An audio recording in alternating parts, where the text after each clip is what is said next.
Assalamualaikum warahmatullahi wabarakatuh. Salam sejahtera bagi kita semua. Om Swastiastu. Cegah stunting itu penting.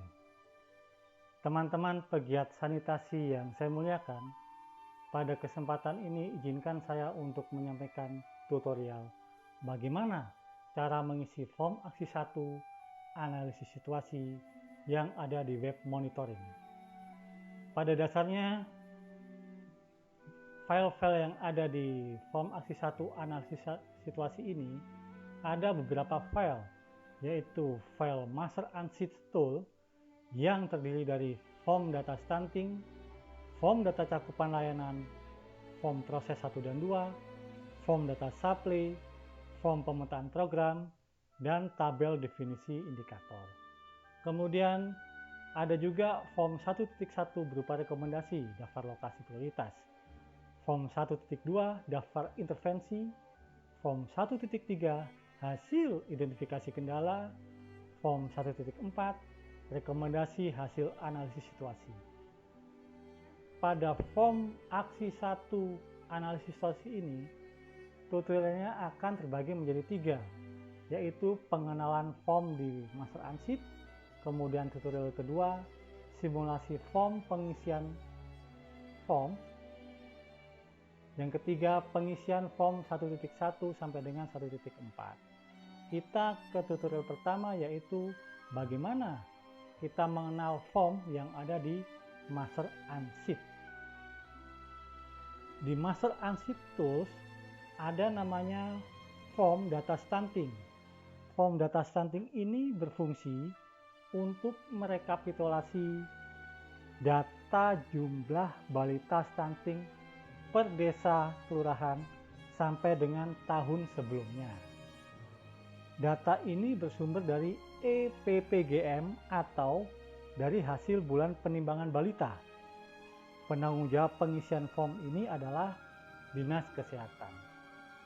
Form data stunting ini terdiri dari 9 kolom, yaitu kolom 1 sampai dengan 4 berisi nomor kecamatan, puskesmas, desa, kolom 5 sampai dengan 7 berisikan jumlah balita, kolom 6 balita dengan status sangat pendek, kolom 7 balita dengan status pendek, sedangkan kolom 8 dan 9 secara otomatis akan terisi apabila kolom 5, 6, dan 7 sudah terisi. Kemudian form yang kedua adalah form data cakupan layanan. Form data cakupan layanan ini berfungsi untuk merekapitulasi data cakupan layanan per desa, per kelurahan, sampai dengan Desember tahun sebelumnya. Pastikan bahwa untuk form data cakupan layanan ini, nomor, kecamatan, puskesmas, dan desa urutannya harus sesuai dengan form yang ada di form data stunting. Nomor, kecamatan, puskesmas, dan desa harus sesuai dengan form data cakupan layanan. Form data cakupan layanan ini terdiri dari 24 kolom, di mana terbagi menjadi 6 cakupan layanan. Cakupan pertama yaitu cakupan layanan kesehatan ibu dan anak atau KIA, ada di kolom 5 sampai dengan kolom 14. Ini datanya kita peroleh dari Dinas Kesehatan. Cakupan layanan kedua adalah konseling gizi, kebersihan, pengasuhan orang tua. Datanya juga kita peroleh dari Dinas Kesehatan. Untuk kolom 17-18, datanya kita peroleh dari Dinas Pekerjaan Umum, yaitu cakupan air minum dan sanitasi.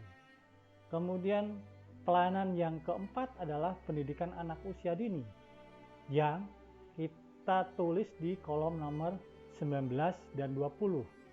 Sedangkan untuk perlindungan sosial ada di kolom 21 sampai dengan kolom 23. Datanya kita peroleh dari Dinas Sosial.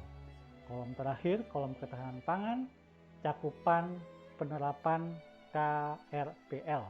Datanya kita peroleh dari Dinas Pertanian. Teman-teman sekalian, isian daripada cakupan layanan ini adalah berisikan prosentase 0 sampai dengan 100. Pastikan bahwa tidak ada angka yang melebihi dari 100. Kalau ada tertulis di situ lebih dari 100, misalkan 105, 107 ataupun 100 lainnya, tolong dicek kembali. Nah, khusus untuk kolom 24, cakupan desa penerapan KRPL, ini isiannya hanya 2, yaitu 0 atau 100. 0 itu berisikan jika desa atau kelurahan belum termasuk lokasi program KRPL.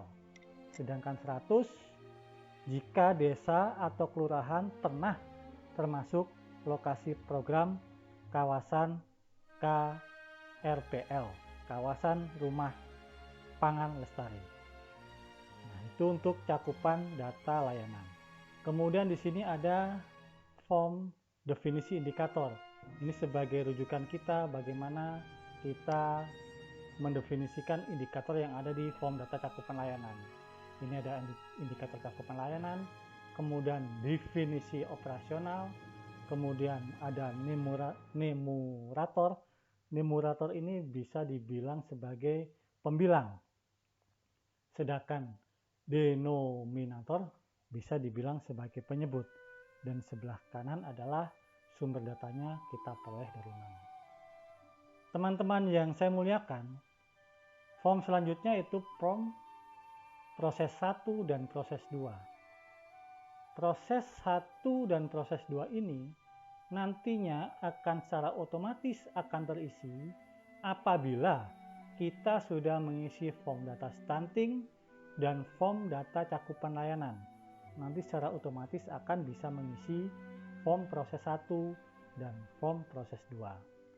Kemudian form selanjutnya di Master Ansip Tools, yaitu data supply 1, data supply 2, data supply 3, dan data supply 4. Form ini digunakan sesuai dengan kebutuhan, jadi tidak harus diisi semuanya. Form ini berfungsi untuk membantu identifikasi penyebab kesenjangan layanan dari sisi supply. Nah, ini untuk form data supply 1 terdiri dari 12 kolom, nomor, kecamatan, puskesmas, dan seterusnya. Form supply 2 terdiri dari 14 kolom, kecamatan, puskesmas, dan seterusnya. Demikian juga dengan form yang data supply 3 ada 9 kolom, data supply 4 terdiri dari 13 kolom. Nah, silahkan nanti diisi sesuai dengan data yang ada. Sekali lagi, data ini berfungsi untuk membantu identifikasi penyebab kesenjangan layanan. Form terakhir yang di Master Ansip Tools ini adalah form pemetaan program. Pemetaan program tahun berjalan yang relevan sesuai untuk mengurangi kesenjangan layanan. Apa fungsinya form ini? Form ini berfungsi untuk merekapitulasi program kegiatan yang dari program sumber pendanaan pada tahun berjalan, tahun pelaksanaan analisis situasi yang relevan dengan intervensi yang akan ditingkatkan cakupan lainnya. Form ini semata-mata mendata program yang relevan, belum memilah apakah program kegiatan tersebut berlokasi di desa, kelurahan yang direkomendasikan sebagai desa atau kelurahan fokus. Jadi data ini belum berfungsi untuk memilah,